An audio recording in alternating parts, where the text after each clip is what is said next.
Assalamualaikum warahmatullahi wabarakatuh.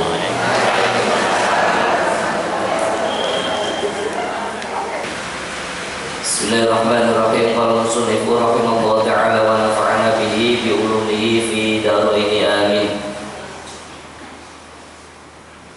An Abi Mas'ud Uqbah bin Amir al-Ansari al-Badri radhiyallahu anhu qala Rasulullah sallallahu alaihi wasallam, inna mimma adrakan nas min kalamin nubuwatil ula idza lam tastahi fasna' ma syi'ta, rawahul Bukhari. Kita memasuki hadis yang ke-20. Hadis ini diriwayatkan oleh Ibnu Mas'ud. Dari Ibnu Mas'ud diriwayatkan oleh Imam Al-Bukhari. Ibnu Mas'ud ini nama aslinya adalah Uqbah bin Amr, orang Ansor. Kita ketahui bahwa sahabat itu ada yang namanya sahabat Muhajirin, yaitu sahabat yang dari Mekah kemudian berhijrah ke Madinah. Kemudian ada sahabat Ansor, yaitu sahabat yang menolong para sahabat Muhajirin yang tinggal di Madinah atau sekitarnya, yang pada saat itu belum bernama Madinah, yaitu bernama Yasrib. Uqbah bin Amr ini di samping sahabat Ansor, wakil, ya, dikatakan juga beliau berasal dari Badar Al-Badri, dan beliau adalah salah satu orang yang ikut berperang pada saat peperangan Badar. Bapak Ibu yang dirahmati Allah, Abu Mas'ud adalah salah seorang di antara para sahabat yang termasuk banyak sekali memerdekakan budak, di mana salah satu daripada misi Rasulullah SAW adalah menghilangkan perbudakan.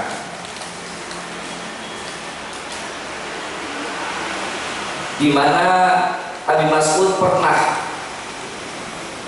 menjadi seorang amir, dan ketika dia menjadi seorang amir, maka banyak sekali budak-budak yang dimerdekakan. Ini profil ataupun sosok daripada Ibnu Mas'ud, ya, atau Abi Mas'ud yang meriwayatkan daripada hadis yang kita bahas pada pagi hari ini. Radhiyallahu anhu, semoga Allah meridhoi, semoga Allah memberikan ridho kepadanya, atau Ibnu Mas'ud adalah orang yang diridhoi oleh Allah. Para sahabat mendapatkan gelar dengan radhiyallahu anhu. Mereka adalah orang-orang yang mendapatkan ridho dari Allah Subhanahu wa ta'ala. Maka kita diperintahkan untuk di samping mencintai Rasulullah, mencintai ahlul baitnya, termasuk untuk mencintai para sahabat Rasul. Radhiyallahu anhu qala, berkata Abi Mas'ud, qala Rasulullah sallallahu alaihi wasallam, bersabda Rasulullah sallallahu alaihi wasallam, inna mimma adrakan nasu, setuhune mimma saking barang adrakan nemu sapa an-nasu menungso, yang mengetahui, yang diketahui oleh manusia min kalamin nubuwati, saking ucapane para nabi, kalam nubuwah al-ula kang dini, perkataan para nabi terdahulu, salah satu tuh, setengah saking perkara yang diketahui oleh manusia. Berarti banyak sekali perkataan daripada nabi-nabi terdahulu. Satu yang diketahui oleh manusia, ya, diantaranya adalah hadis ini, idza lam tastahi wonten barangkali ada yang membaca di kitabnya itu tastahi. Kalau dalam hadis itu biasanya ada talafud atau ziyadatul lafzi, ada tambahan lafaz, sisipan lafaz, ada redaksi yang berbeda, itu biasa di dalam hadis. Maka kita kemudian merujuknya ke kitab asalnya. Ya, kalau di sini Bukhari berarti harus dirujuk di dalam kitab Sahih Bukhari itu seperti apa. Ada lantas tahi. Ya, kalau yang umum biasanya disebut lantas tahi. Idza lantas tahi nalikane ora isin sira. Fasna moko agawe sira ma ing perkara ing pegawean perbuatan sikta kang ngarepaken sira. Bahasa Jawa Madura of to you. Ya. Sakarepmu. Silakan kamu lakukan semaumu masikta. Lamun awakmu ora izin, apa yang dimaksudkan dengan idza lam tastahi? Jika kamu itu tidak malu. Ajaran ini sudah ada semenjak zaman Adam alaihissalam, Idris, Hud, Nuh, dan seterusnya sampai kepada Rasulullah. Jika kamu tidak malu akan apa? Hadis ini menerangkan bahwasanya perintah ini adalah perintah terhadap perkara-perkara yang mubah. Jadi perkara yang boleh untuk dilakukan oleh kita, silakan kita lakukan. Ila wonten setunggaling kaum linnasi harkatun ikhtiyariyah wa harkatun ijbariyah. Bagi manusia ada dua aktivitas yang dilakukan di dalam kehidupannya sehari-hari. Yang pertama adalah aktivitas yang dilakukan atas dasar kemauannya, ikhtiarnya, dan aktivitas yang dilakukan atas dasar ijbar, kemauan Allah Subhanahu wa Ta'ala yang dipaksakan kepada manusia itu. Dan terus kula panjenengan badhe dahar napa mboten, masih tak monggo. Roti mau dimakan mau tidak, masih tak. Silakan dimakan boleh, di sini boleh, di rumah boleh. Ini adalah perkara mubah. Tetapi kemudian kita melaksanakan sholat sebagai seorang muslim, ini adalah ijbariyah. Suka tidak suka, mau tidak mau, tetap harus dilaksanakan sebagai seorang muslim melaksanakan sholat. Nah, perkara-perkara mubah yang boleh untuk dilakukan selagi tidak ada larangan di dalamnya, maka boleh untuk dilakukan. Tetapi ketika ada, ya, jadi fasa masita amrun ibahatun di'adil fi'la idza lam yakun manhiyan anhu syar'an, suatu perbuatan idza lam yakun nalikane orang-orang manhiyan, sesuatu yang mencegah, tidak ada larangan. Apa yang melarang syar'an syariat karena mubahan, maka perbuatan itu adalah perbuatan yang sifatnya boleh mubah. Tetapi ketika ada syariat yang melarang untuk tidak dilakukan, seperti minum khamar, makan daging anjing, daging babi, makan bangke, dan yang lainnya, telak-telak mangan durian ya oleh. Tapi kalau makan daging babi itu haram hukumnya, maka tidak boleh untuk dimakan. Selagi tidak ada larangan, maka itu adalah mubah. Wa minhum man fasara al-hadis bi annaka idza kunta la tastahi min Allah ta'ala Sebagian ulama ahli tafsir, ada salah seorang mufassir yang menafsirkan hadis ini, jika kamu itu tidak punya malu, malu kepada siapa? Malu kepada Allah Subhanahu wa ta'ala.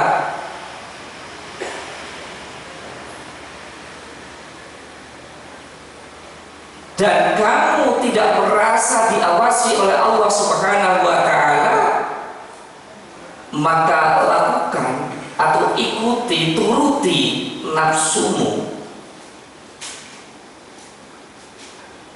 Artinya bahwasanya hadis ini tidak bermakna amr, perintah yang untuk dilakukan, tetapi justru sebaliknya perintah untuk ditinggalkan. Jadi perkara-perkara yang dilarang oleh syariat maka tinggalkanlah. Ning nek kowe duwe izin, nek ora duwe izin arep budal ning perapatan ya ora apa-apa, ora duwe izin. Wis gajiane gede, tangane sing sluthak njupuki, ngrong-ngroti kaya tikus ya karepmu. Wong ora duwe izin. Rai orang yang rai gede, yang rai tembok gede di sini so aja dibolongi ngijan. Dan rai tembok kandel banget. Nerah duisin. Karena sifat malu itu adalah merupakan sifat yang terpuji. Tetapi ada malu yang tidak terpuji. Malu yang terpuji itu malu wis tuwa ning durung ibadah rasane koisin. Dijak makan pengajian bukan izin. Ini adalah bukan malu yang terpuji, tetapi justru sebaliknya malu yang rendah, madmumah dan celo. Malu yang dicela adalah malu untuk melakukan kebaikan. Rasulullah SAW adalah orang yang sangat pemalu. Wa kana sallallahu alaihi wasallam syadidal haya'i wa tawaddu'i wa yuhibbul fuqara wal masakin. Rasulullah adalah orang yang sangat pemalu, sangat tawadhu, mencintai orang fakir dan orang-orang miskin. Malu dalam hal apa? Malu dalam hal tidak melakukan kebaikan. Malu dalam hal untuk melakukan keburukan. Dan rasa malu ini yang harus dimiliki kita sebagai umatnya. Kita yakin, seyakin-yakinnya bahwa banyak di antara kita, atau mungkin kita yang ada di sini termasuk si ngomong, itu punya banyak hal yang sesungguhnya jika diperlihatkan merasa sangat malu. Jika kamu mau melakukan sesuatu, jika perbuatan itu dilihat oleh manusia kamu sangat malu, jangan kamu lakukan. Jika Allah membuka apa yang kamu lakukan, kamu sangat malu, maka jangan kamu lakukan. Tapi lewat desi, ya wis lako. Kita punya banyak aib, kita punya banyak kekurangan, kita punya banyak dosa, kita punya banyak sesuatu yang kita rahasiakan, yang tidak boleh orang lain tahu. Tetapi Allah tahu. Allah menjaga kita, menutupi kita dari perbuatan-perbuatan yang jika orang tahu, kita akan merasa sangat malu. Banyak sekali apa saniki nggih ana video di video judi toke yang menjadikan merasa sangat malu. Karena apa? Kok malu? Karena itu bukan bukanlah sesuatu yang baik bagi kita. Tidak baik di mata Allah maupun di mata manusia, sehingga kita merasa malu. Nah, sikap kita ketika kita mengetahui ada orang yang jika sesuatu yang ada pada dirinya itu diungkapkan akan membuat orang itu malu, maka kita tidak boleh melakukannya. Bahasanya mengizinkan orang lain, ya, memalukan orang lain padahal punya kemaluan. Banyak para pejabat yang kemudian wis cetho-cetho melakukan sesuatu yang memalukan, tapi malah guyu. Sehingga orang-orang berkomentar, sudah hilang urat malu. Kenapa putus kemaluannya? Jadi sudah hilang urat malu. Maka adab ini, kenapa kemudian Rasulullah di dalam hadis yang diriwayatkan oleh Imam Bukhari dan Imam Muslim juga mengatakan al-haya'u minal iman, bahwasanya malu itu sebagian daripada iman. Karena di antara syu'batul iman, cabang-cabang keimanan yang jumlahnya 73 atau 79 cabang, a'la yang paling tinggi adalah kalimat la ilaha illallah. Makanya kalimat la ilaha illallah disebut dengan kalimatul iman, kalimatul tauhid, kalimatul taqwa, kalimatul ikhlas, kalimatul thayyibah. Ini kalimat la ilaha illallah wa adnaha, dan yang paling rendah daripada cabang-cabang keimanan adalah imatatul adza anit thariq, yaitu menyingkirkan sesuatu yang bisa mengganggu, menyakiti orang yang ada di jalan. Ono aku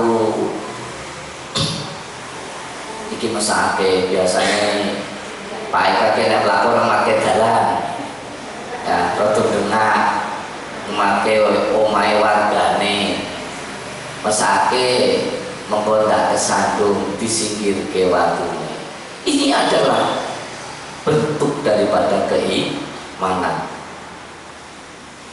Ada kaca disingkirkan, ada duri disingkirkan, ada kayu yang sekiranya mengganggu orang berjalan, itu disingkirkan, menyingkirkan sesuatu yang bisa menyakiti atau mengganggu orang. Ini bagian daripada iman.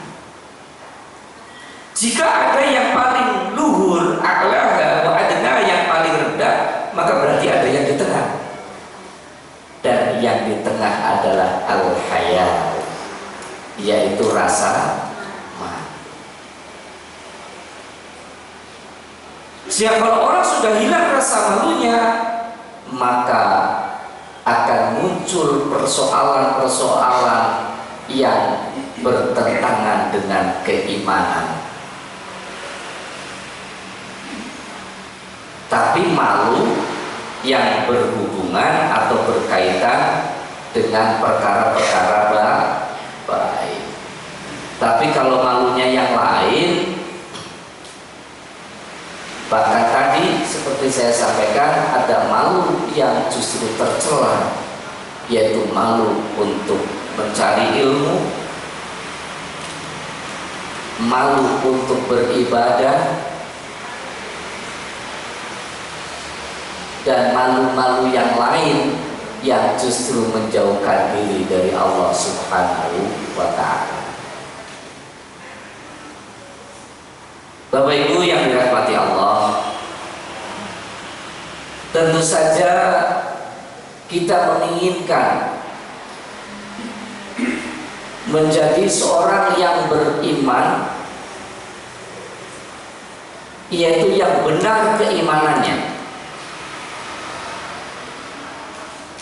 Kita menginginkan agar keimanan yang kita miliki kelak akan memberikan pertolongan kita ketika kita sudah kembali kepada Allah Subhanahu wa Ta'ala.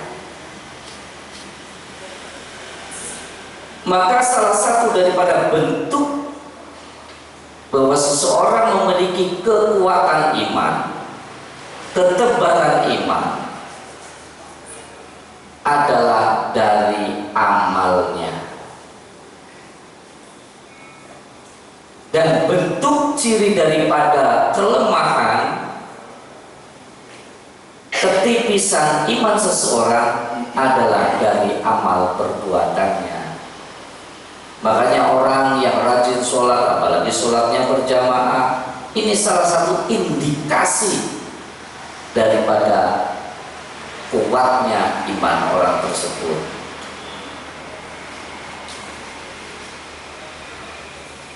Jadi tebal tipisnya, kuat lemahnya iman seseorang diukur bukan dari seberapa banyak pengetahuannya, tetapi seberapa baik amal perbuatannya. Lebih-lebih yang berhubungan, yang berkaitan dengan persoalan-persoalan ubudiyah maupun persoalan-persoalan yang berkaitan dengan hubungan antar sesama manusia.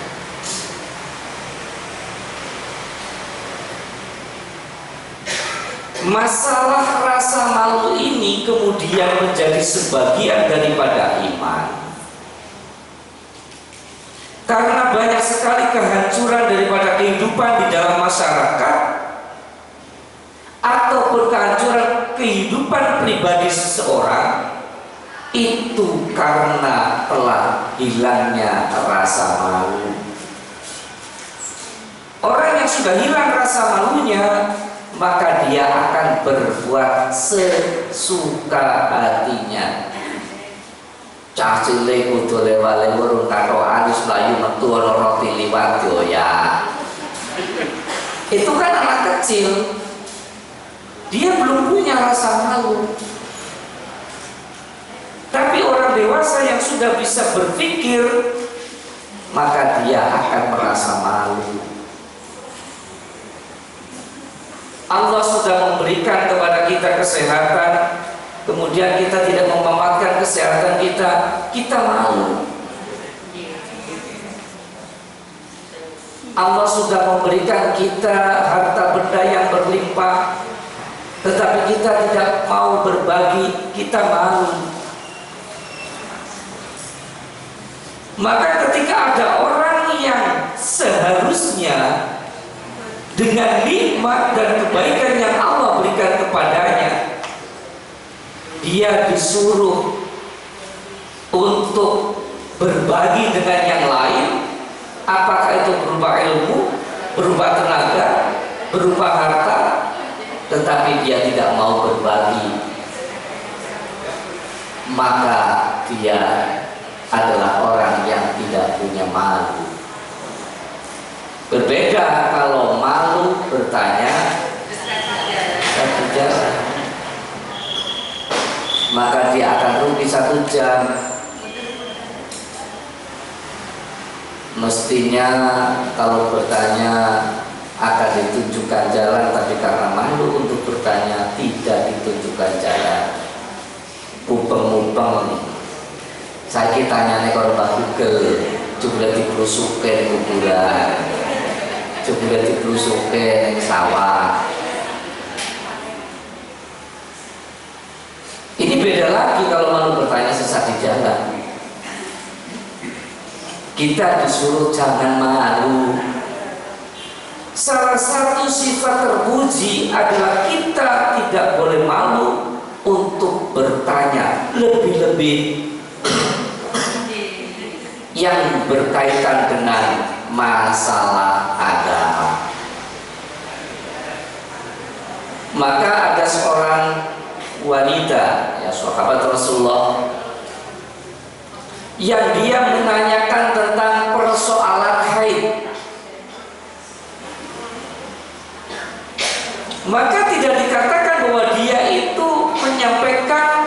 sesuatu yang memalukan, malah justru dia dipuji karena dia tidak malu untuk menyampaikan sesuatu, menanyakan sesuatu yang berhubungan dengan dirinya dalam persoalan ubudiyah.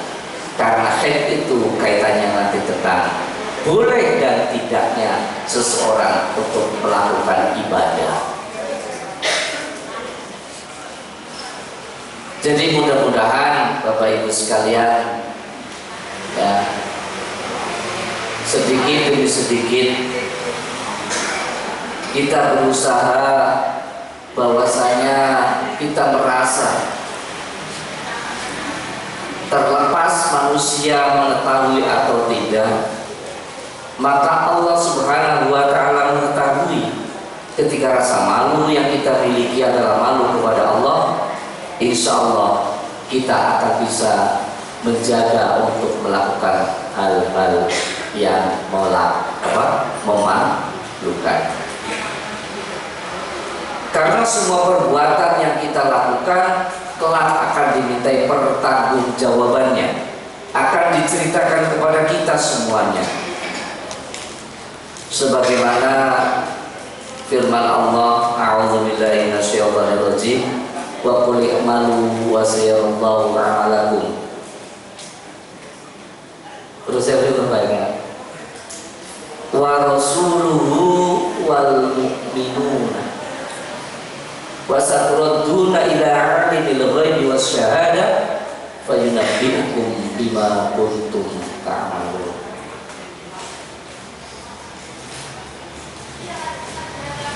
Qul katakanlah Muhammad, i'malu pada gawe sira kabeh, lakukanlah, berbuatlah kamu sekalian.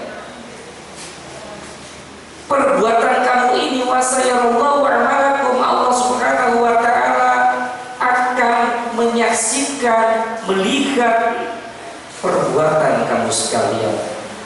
Dan bukan hanya Allah, wa rasuluh, dan para rasul Allah. Rasul Allah ini juga akan menyaksikan perbuatan yang kita lakukan, wal mu'minuna, dan orang-orang beriman. Makanya kita sebagai orang beriman satu dengan yang lain adalah hakikatnya sebagai sosial kontrol. Tidak hanya pengawas saja, tapi pada dasarnya ibu-ibu lebih-lebih sebagai sosial kontrol. Ini kayak orang aku bilang, saya bilang yo, pokoknya mudah gajian yo, bukan oleh proyek yo. Aku inginnya lu membeli mobil jebul saya garasi ini di sini. Itu ibu-ibu kalau dalam pengawasan ini paling iya. Yang dimaksud disuruh mengawasi. Kita sebagai sosial kontrol memberikan pengawasan atas perbuatan-perbuatan yang tidak baik. Wal mu'minuna wasaturadduna ila 'alimil ghaibi wasyahada, kamu sekalian nanti akan dikembalikan pada Zat yang mengetahui sesuatu yang tersembunyi, yang gaib, wasyahada, dan sesuatu yang nyata terlihat.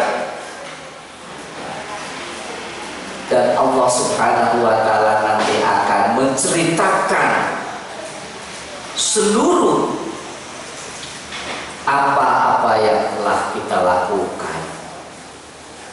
Apakah kita ingat, kita lupa melakukannya di mana, apa yang kita lakukan, seberapa besar, semuanya nanti akan diceritakan kepada kita. Sampai seringkali di dalam hadis saja diceritakan ada orang yang bingung, terbengong-bengong. Kenapa saya dapat ini? Kenapa saya dapat ini? Ini dapat dari mana? Rumah semewah ini. Ini dari amalmu dulu. Kalau yang kemudian diperlihatkan adalah amal-amal kebaikan kita, alhamdulillah. Makanya kita memohon kepada Allah agar Allah menghapuskan seluruh dosa kita, kemudian menerima amal baik kita, dan doa ini diteruskan oleh orang-orang yang masih hidup ketika kita sudah tiada. Sebagaimana kita mungkin sekarang ini sering mendoakan orang yang sudah tiada dengan doa,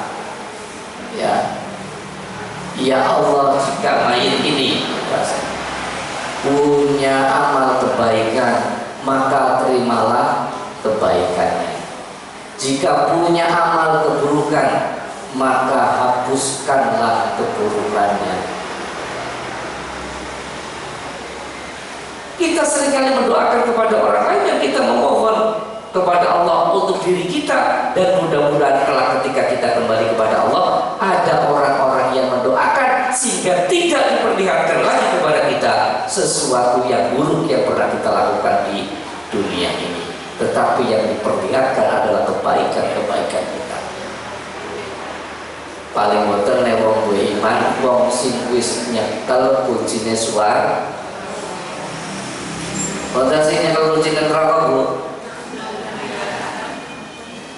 Kalau sing ngono neraka ora kuncine, wong do mlebu gampang meledak-meledak. Karena kita yang memegang kunci surga, ya kita ini ya semuanya ahli surga, calon ahli surga. Liftahul jannah la ilaha illallah. Lah kuncine neraka ora nyekel kok, masa ora mlebu neraka. Lawange ora ngerti. Kalau surga kita pegang kuncinya, maka insya Allah mudah-mudahan kita semua kelak masuk ke dalam surga Allah Subhanahu wa ta'ala. Oke, perkataan kemawon Ibu Bapak sedaya kula ingkang saged kawula aturaken mengenai hadis yang sangat singkat tetapi padat maknanya, dan ini merupakan daripada azas ataupun dasar-dasar agama yang kita anut, yaitu agama Islam. Asal kita punya malu di hadapan Allah dengan nikmat-nikmatnya, kita punya kewajiban untuk mensyukurinya. Di antara syukur kita yaitu pada pagi hari ini kita masih mau bersama-sama untuk ta'lim wa ta'alum, dan mudah-mudahan kita bisa mengamalkannya dalam bentuk amalan-amalan yang baik, baik itu yang berkaitan dengan hubungan kita kepada Allah maupun hubungan kita kepada sesama manusia. Akhirul kalam, Allahumma wassalamualaikum warahmatullahi